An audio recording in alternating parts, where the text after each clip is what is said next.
하나님 영광 받으실 줄 믿습니다. 할렐루야, 할렐루야. 미리 벌써 하시려고요. 여러분 기분이 어떻습니까? 오늘 새로 오신 분들은 모르는데 제가 물으면 좋습니다 이것만 하면 돼요. 하트 좋습니다, 좋습니다 하면 좋은 일이 생길 줄 믿습니다. 여러분 기분이 어떻습니까? 여러분 건강은 어떻습니까? 여러분 자녀는 어떻습니까? 우리 교회는 어떻습니까? 여러분 목사는 어떻습니까? 우리 차장들은 어떻습니까? 예, 그렇습니다. 날마다 좋은 일들이 생겨서 한 주간도 하나님 주신 큰 은혜와 복으로 복된 삶을 살아갈 수 있기를 축복합니다. 오늘 우리가 함께 은혜 받고자 하는 말씀의 제목이 전도는 동기부여다, 이런 제목으로 함께 은혜를 나누겠습니다.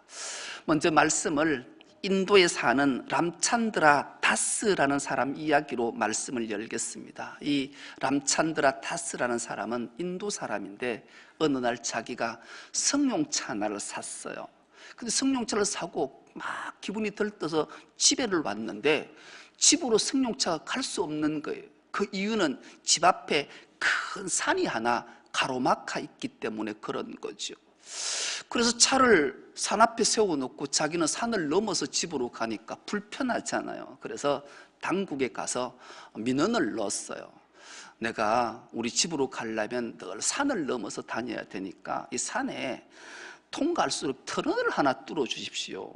터널을 뚫어 달라고 민원을 넣었는데 당국에서 타당성 조사를 해보니까 그 산 너머에 사는 가옥들이 몇 채가 안 되는 거예요. 그러니 터널을 뚫어줄 수가 없어요. 그래서 불가하다고 통보를 받게 됐죠. 그러자 이 람찬드라 다스라는 사람이 자기가 결정을 해요. 그래, 안 뚫어주면 내가 뚫지 뭐. 그 자기가 망치와 정을 하나를 가지고 무려 14년 동안 그 산에 터널을 뚫기 시작해요. 14년 만에 개통식을 해요. 무려 폭이 4.2m가 되는 터널을 딱 뚫고 자기 집으로 가는 거예요. 저렇게 뚫었어요. 이슈가 될 거잖아요. 사람들이 놀라잖아요. 도대체 이 람찬드라 다스가 어떤 사람이길래 14년 동안 오로지 망치와 정 하나로 저 터널을 뚫냐. 그래서 기자들이 가서 인터뷰를 해서 물었어요. 도대체 무엇이 당신으로 하여금 14년 동안 오로지 망치와 정으로 저 터널을 뚫게 했습니까? 동기부여가 무엇입니까? 라는 질문 앞에 이분이 이렇게 답을 해요. 그 이유는 내 승용차를 내 집 앞에 주차하기 위해서 뚫었다. 그래 얘기를 하는 거예요. 참 오로지 자기가 찬 승용차가 자기 집 앞에 주차하고 싶은 마음의 동기부여를 받고 14년 동안 망치와 정으로 저 터널을 뚫고 비로소 자기 승용차를 자기 집 앞에 주차했다 그래요. 참으로 웃고픈 이야기 같지만 이 동기부여 하나, 승용차 하나를 자기 집 앞에 주차하고 싶은 욕구가 14년의 세월을 결정하게 했고 그 모든 것을 다 투자를 하게 만들었다라는 거죠. 주님이 이 땅에 오셔서 인류를 구원하시기 위해서 십자가를 지셨어요. 그가 십자가에 죽으시고 죽은 자 가운데 3일 만에 부활하시고 그리고 12제자와 70제자와 120제자와 500제자들을 다 보는 앞에 주님이 성천하시면서 마지막 부탁의 말씀을 주신 게 있어요. 땅끝까지 이르러 내 증인이 되라. 이 말이 전도의 용어거든요. 지상명령은 땅 위에서 가장 귀하고 최고의 명령 하나는 지상명령인데 그 지상명령은 전도라는 거죠. 여러분 전도는 전할 전자 길도자 도를 전하는 게 전도인데 이 도가 뭘까? 도는 곧 구원이에요. 할렐루야. 또 도는 영생이에요. 또 도는 예수 그리스도를 지칭하는 말씀이에요. 우리가 왜 전도해야 되는가? 왜 이 땅 위에서 가장 고귀하고 최상의 주님의 명령일까? 구원과 영생과 주님을 전해야 되는 사명을 우리에게 주셨기 때문에 그래요. 특별히 이 요한복음은 사복음서 중에 영적 복음이라는 별칭을 가진 복음서예요. 이 요한복음이 기가 막힌 전도의 비밀들을 우리에게 알려주시고 주님이 어떻게 전도를 하셨는가를 우리에게 잘 보여주는 말씀이 정확하게 기록이 되어져 있어요. 요한복음 1장 1절은 이렇게 출발을 해요. 태초에 말씀이 계시니라.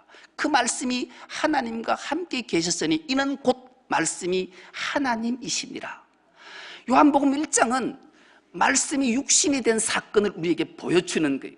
하나님이 말씀으로 천지를 창조하셨잖아요. 그 말씀이 인간의 몸을 입고 이 땅에 오신 것을 선포하는 것으로 요한복음 1장이 시작해요. 그리고 사람이 어떻게 변화되어서 기적을 경험하고 구원을 받고 영생을 얻는가. 요한복음 2장은 물이 포도주로 변화하는 첫 기적 사건을 우리에게 보여주셔서 우리의 본질이 변화받지 않고는 구원을 얻지도 못하고 영생을 얻지도 못한다는 것을 말씀으로 깨우쳐 주셨어요. 보여주셨어요. 그리고 3장은 기가 막힌 한 인물을 등장시켜요. 이 인물은 바리새인이었으면서도 그 시대의 유대인으로 가장 지성인이었던 니고데모가 영생에 대한 관심을 가졌어요. 그래서 그가 한밤중에 예수님을 찾아오셔요. 찾아와서 예수님께 이렇게 질문하죠. 선생님, 어떻게 하면 영생을 얻을 수 있습니까? 그렇게 질문을 해요. 그래서 예수님이 이렇게 답을 해요. 네가 거듭나야 하리라. 그런데 최고의 자타가 인정하는 지성이 예수님의 이 말씀을 못 알아들어요. 여러분, 우리가 사람과 대화를 할 때 가장 깝깝하다 느끼는 것은 말귀를 못 알아듣고 대화가 통하지 않으면 답답하잖아요. 예수님이 이 말씀을 최고의 지성이라 명명한 니고데모가 못 알아듣는 거예요. 사람이 늙어서 어떻게 다시 부모의 뱃속에 들어가서 거듭납니까? 그러자 예수님이 그 유명한 말씀 한 절을 들려주시지요. 네가 성령으로 거듭나지 아니하면, 성령이 내게 임하지 않으면 알 수가 없다. 그런 말. 마지막 그 말씀을 이렇게 또 주셔요. 성령이 계시해 줘야만이 거듭남의 비밀을 깨닫고 구원이 무엇이고 영생이 무엇인지를 알게 된다. 주님이 이렇게 말씀하시는 거예요. 여러분, 구원과 영생은 우리가 누군가를 찾아가서 얻어지는 사건이 아니라는 것을 주님이 말씀해 주시는 내용이지요. 여러분, 세상의 모든 종교는 다 훌륭하다 여기고 기가 막힌 기적을 베푼다면 찾아가서 무언가를 얻으려고 하잖아요. 근데 유일하게 기독교는 찾아가서는 얻어지는 종교가 아니에요.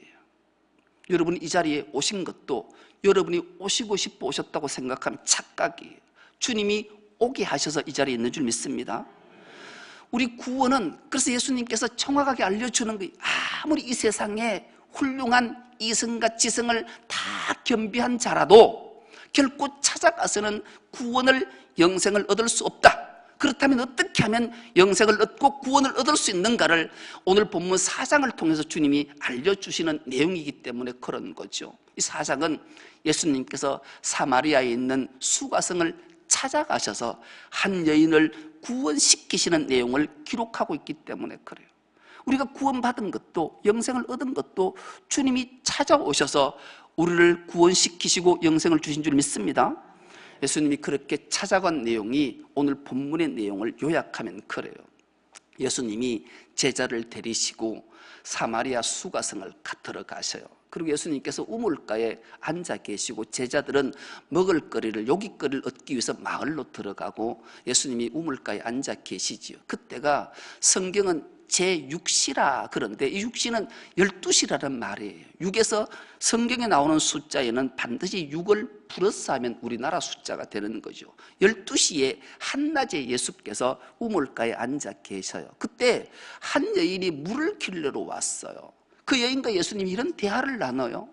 여러분, 대화 중에 또 가장 황당한 대화는 이 수가성의 여인과 예수님의 대화가 가장 황당한 대화예요. 자기 말만 하는 것처럼 보여요. 동문서답을 끊임없이 하시거든요. 예수님이 그 여인을 보면서 이렇게 말씀하시죠. 여인아, 내가 목이 마른데 나 물 한 잔 줄 수 있어? 그래 물으니까 이 여인이 이렇게 답을 해요. 유대인이 왜 사마리아 사람한테 말을 겁니까? 그래서 예수님이 또 이렇게 답을 해요.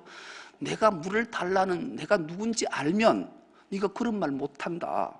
오히려 네가 내게 물을 달라 할 거다. 왜냐하면 네가 주는 물은 마시면 금방 목이 마르지만 내가 주는 물은 마음속에서 끊임없이 생성되는 샘물이라서 영생을 얻게 하는 물이기 때문에 그래, 다시는 목마르지 않아. 여자가 깜짝 놀라서 예수님께 이렇게 다시 질문해. 세상에 그런 물이 있다고요? 그런 물이 있으면 나에게도 좀 알려주세요. 내가 그 물 좀 사게, 구하게. 그래서 예수님이 또 이렇게 말씀을 하셔요. 그러면 네 남편을 데려와라. 아니, 물 얘기하다가 뜬금없이 남편을 데려오래요. 그래서 이 여인이 또 예수님께 이렇게 답을 해요. 나 남편 없는데요. 그래서 예수님이 네 말 옳다. 네 말 옳다. 네가 지금까지 5 남편을 뒀지만 그도 다 네 남편이 아니었고 지금 네하고 살고 6번째 남편도 네 남편이 아니야. 이 말 앞에 이 여인이 허물어져요. 우리는 종종 오해하는 것 중에 하나가 이 여인이 난잡하거나 팔자가 덧해서 시집을 6번이나 갔는가 그런 생각을 하지만 그런 생각은 여러분 머릿속에 지우셔요. 왜냐하면 이 당시는 여자는 숫자에도 들어가지 못할 미미한 존재거든요. 여자는 누군가 남자를 선택할 수 있는 능력과 권한이 전혀 없어요. 그렇다면 도대체 여자가 왜 이렇게 이랬을까? 유대인의 유래와 역사를 알면 우린 금방 이해가 되는 거죠. 여러분, 누가복음 20장 39절 내용을 쭉 훑어보면 그런 내용이 있어요. 부활을 믿지 않는 사두개인이 예수님께 나와서 이런 질문을 하지요. 예수님, 부활을 하게 되면 한 집에 남자가 7명 있었다. 그 첫째 아들이 장가를 갔다. 그런데 그 아들이 장가를 가서 자식을 못 두고 죽었어. 둘째 아들도 이렇게 출발해서 7째 아들이 다 죽었는데 부활을 한다면 이 여인이 누구하고 살아야 되냐? 그 예수님이 이렇게 말씀하시죠. 부활하면, 영생을 얻으면, 하나님의 나라에 들어가면 시집 장가 안 간다. 천사처럼 그렇게 밝고 복되게 삶을 사는 거야. 하나님 나라는 그런 거야. 이런 설명을 해주잖아요. 유대인에게는 혼인 계대법이라는 게 있어요. 맞이에게 시집을 갔다가 남편이 죽으면 그 둘째 동생이 가서 대를 이어야 되거든요. 근데 이 여인은 얼마나 불행했던지 이렇게 첫째 남편이 죽으면 남편이 없는 거예요. 이 여인은 솔직하게 주님 앞에 나온 거예요. 솔직하게 말한 거예요. 주님이 참말로 이 여인의 말 앞에 얼마나 감동했을까를 생각해 보면 정직성이, 진실성이 얼마나 귀한 것인가를 우리에게 깨닫게 하는 거죠. 주님이 그렇게 말씀하시잖아요. 이 여인이 얼마나 놀랐겠어요. 여러분 생각해 보세요. 어느 여인이 결혼을 했는데 자기 본 남편이 죽고 또 그 동생과 결혼을 해서 다 죽어버리면 그 가문에서 이 여인에게 뭐라고 말을 할까요? 너는 남편 잡아먹는 여자다. 안 그랬겠어요? 동네에서 끊임없이 손가락질 안 했겠어요? 이 여인의 삶은 불행하기 짝이 없는 삶을 사는 거예요. 살아도 산 게 아니에요. 날마다 눈물로 세월을 살았을 거예요.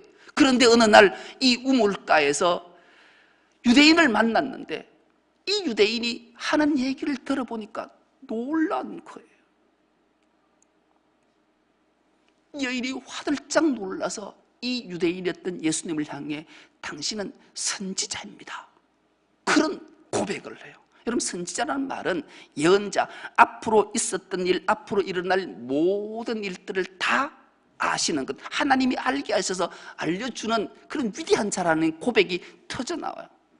여기서 여러분께 질문 하나 드려보겠습니다. 여러분 인생을 살다가 답답하고 힘들고 어려울 때 누군가를 하나 딱 귀인을 만났는데 내 과거부터 앞일까지 다 아는 신령한 사람을 만났다. 여러분 가장 먼저 무엇을 질문하고 싶으십니까? 뭔 질문하고 싶어요? 인터넷 검색을 해봤더니만 가장 먼저 내가 로또를 사면 당첨될 수 있는가 물어보는 게 1위더라고요. 이 물질에 대한 생각이 이 땅을 살아가는 사람들은 가장 크게 관심이 있는 거예요. 두 번째 보니까 건강이, 내가 건강할 건가? 혹시나 내가 인생을 살면서 몹쓸 병이나 불치의 병이나 난치의 병이 걸리지 않을까 그거 물어본대요. 그리고 자녀가 잘 될 건가, 내 사업이 잘 될 건가, 내 가정이 잘 될 건가, 이것들 물어보는 순서로 정해져 있더라고요. 여러분 혹시 그렇지는 않으실 줄 믿습니다. 그러지 마세요. 예수님이 이 여인에 대해서 얼마나 감격을 하는지, 이 여인은 이 선지자인 예수님 앞에 이 놀라운 자기 자신을 다 아는 이 예수님 앞에 이런 고백을 해요. 주님, 나는 예배를 갈망하는 자입니다. 우리들은 예배할 때 거리심산에서 예배하는데 유대인들 당신들은 예루살렘에서 예배를 한답니다. 어느 예배가 진실된 예배고 참 예배고 하나님이 찾으시는 예배입니까? 이 질문을 해요. 놀라운 선지자 앞에. 그래서 예수님이 이렇게 답을 하시잖아요. 이 산에도 아니고 예루살렘에도 아니고 예배할 때 참으로 예배할 때가 오나니 하나님은 예배자를 찾으시는데 영과 진리로 예배하는 자를 찾는다. 그러면서 그러자 이 여인이 너무 감격해서 그때가 올까요? 제가 지금 기다리는 것은 메시아 그리스도를 기다리고 있거든요. 이 여인은 이 세상에는 희망과 소망이 아주 없다라는 것을 너무 몸소 체험하고 살았기에 오직 그리스도 메시아 대망 사상을 갖고 예배에 목숨 걸고 살았던 여인임을 고백하는 거예요. 오늘 본문이 그렇게 시작하잖아요. 여자가 이르되 메시아 곧 그리스도라는 이가 오실 줄을 내가 아노니 그가 오시면 모든 것을 우리에게 알려주시리라. 내 슬픔, 내 아픔, 내 고통 모든 것 해결해 주시고 내 상처 싸매어 주실 그분만을 대망하고 살아서 지금도 나는 예배를 갈망하고 사는 존재입니다. 그분이 오실 줄 알아요. 그러자 예수님께서 이 여인에게 기막힌 말씀 한 절을 주잖아요. 26절입니다. 예수께서 이르시되 네가 말하는 내가 그라. 할렐루야. 이 여인에게 예수님이 자기 자신이 그리스도 메시아이심을 밝히는 거예요. 네 삶이 그토록 어렵고 힘들었는데 그래서 너는 그 와중에도 원망하지 않고 예배를 갈망했는데 메시아를 갈망했는데 바로 내가 그야. 그래서 네 아픔과 네 슬픔과 네 고통과 네 고난을 다 해결해 주려고 내가 너를 찾아왔어.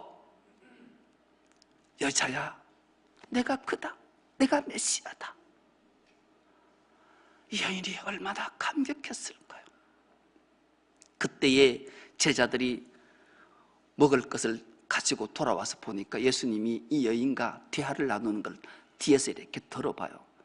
그러면서 하나도 묻는 자가 없는 거예요. 예수님이 어떻게 이 여인을 구원시키시고 어떻게 전도하시고 어떻게 영생을 주시고 어떻게 하나님의 자녀를 삼으시는 것을 다 듣게 돼요. 그러자 이 여인이 다 들은 후에 한 행동이 28절입니다. 여자가 물동이를 버려두고 동네로 들어가서 사람들에게 물동이를 버려뒀고 내팽개치고 내던지고 가장 귀한 하나님의 구원하심과 영생 얻은 확신이 주님이 찾아와서 나를 자녀 삼으시고 딸 삼으셨다는 확신이 들자 그는 육신에 필요한 물동이를 오늘 마시면 또다시 목마를 그 물동이를 밀어넣이 던지고 내 속에서 영생하도록 솟아나는 영생의 샘물이 무엇인가를 알자 이 물동이를 버려두고 동네를 향해 쫓아가는 거예요. 이 여인이 얼마나 지혜로운 여인인가 하면 그렇게 돌아가서 전도를 하는데 전도를 그냥 하지 않아요. 동기부여를 시키는 기가 막힌 말씀으로 전도를 하는 내용이 29절의 말씀입니다. 내가 행한 모든 일을 내가 말한 사람이 와서 보라. 이는 그리스도가 아니냐. 이 얘기를 요약하면 그런 거죠. 내가 기가 막힌 분을 하나 만났다. 그분은 내 일생의 삶을 다 아시는 분이야. 그리고 앞길교도 다 내게 밝혀 보여주신 분인데 이분을 어떻게 전해야 될까? 오늘 우리 개혁개정은 이렇게 기록이 되었지만 표준세변역에는 이렇게 기록이 되어졌어요. 좀 더 이해가 쉽겠지요. 내가 한 일을 모두 알아맞히신 분이 계신다. 기가 막힌 분이 있다. 그런데 와서 보십시오. 요까지는 우리가 보통 하는 내용이 그 뒤에 동기부여를 어떻게 시키는가? 그분이 그리스도가 아닐까요? 여러분, 더 쉽게 이해하면 그런 거죠. 전라도와 경상도에서는 가장 음식 중에 기막힌 음식 하나가 청국장이라는 게 있어요. 그렇죠? 청국장, 저는 사실 입맛이 바뀐다라는 게 기가 막혀. 그렇죠? 저도 입맛이 바뀌어서 요즘 청국장이 맛있어요. 옛날에는 50 전에는 그거 못 먹었어요. 냄새만 나도 어릴 때는 엄마한테 뭐 화를 냈을 정도예요. 몸에 좋은 거 하고 입에 좋은 게 있는데, 건강한 사람들은 입에 좋은 걸 찾아요. 그리고 조금 몸이 힘들어지면 몸에 좋은 걸 찾게 되죠. 여러분, 어떤 걸 좋아하세요? 이 먹을 때 어떻게 먹는가? 또 전라도 대표적인 음식은 홍어잖아요. 홍어는 탁 앉는 순간 숨이 훅훅 막히더라고요. 그런데 이 홍어를 어떻게 먹일 수 있을까요? 이 홍어가 몸에 좋아. 한번 먹어봐. 기막혀. 그러면 먹겠습니까? 아니면 두 번째, 에이, 저 집사님은 제가 택 떠서 못 먹어. 생긴 거 봐라. 먹게 생겼는가? 이러면 먹을까요? 어떤 게 먹을까요? 예, 두 번째예요, 두 번째. 동기부여를 이렇게 시키는 거예요. 어릴 때 제가 뭐가 필요하면 엄마한테 조르면 엄마가 안 사주면 제가 하는 게 단식 투쟁이에요. 밥을 안 먹으면 엄마가 대사줘요. 밥을 안 먹으면 엄마가 밥을 먹이려고 막 좋아하는 참기름을 막 밥을 비벼서 이렇게 주거든요. 그럼 먹어. 먹으라. 안 먹어요. 먹는 방법이 딱 하나였어요. 그거 가지고 옆집에 나를 데리고 가서 옆집 좀 못 사는 애한테 그 참기름 밥을 떠가지고 나 니 먹어라, 나 니 먹어라 이러면 내가 훅 뺏어서 내가 그거 먹어버리는 이 동기부여가 얼마나 중요한지. 이 여인이 내가 기가 막힌 모든 것을 다 알아맞히는 분을 만났는데 그가 메시아니까 우리 가보자 이렇게 하지 않았어요. 야, 기가 막힌 분을 내가 만났는데 모든 것 다 알아맞히는데 혹시 그가 그리스도가 아닐까요? 이 궁금증을 유발시키는 거예요. 그러자 30절이 그들이 동네에서 나와 예수께로 오게 된 거예요. 그렇게 왔을 때 이 여인이 전도를 어떻게 했길래, 여러분, 우리가 전도를 잘 못하는 이유 중에 하나는 인도를 하려고 하는 생각들 때문에 그래요. 내가 누군가를 전도해서 그를 예수 믿게 해야 되겠다 이런 욕심 때문에, 이건 교만이, 그러시면 안 돼요. 이건 전도 방법이 아니기 때문에 그래요. 3장에 찾아가서는 구원과 영생을 얻을 수가 없어요. 주님이 찾아오셔야 구원과 영생을 얻게 되는 것을 알게 하는 말씀이죠. 그래서 오늘 본문을 읽지는 않았지만 39절의 말씀은 이 말씀이 기록되어져 있어요. 한 목소리 합독해 보겠습니다. 시작.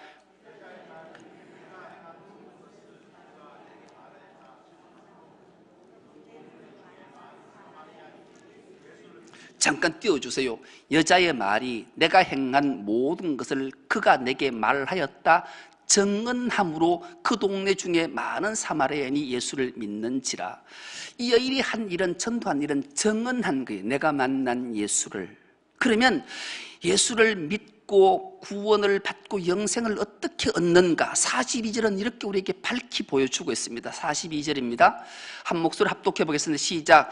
그 여자에게 말하되 이제 우리가 믿는 것은 내 말로 인함이 아니, 이는 우리가 친히 듣고 그가 참으로 세상의 구주신 줄을 알미라 하였더라. 아멘. 그냥 띄워두세요.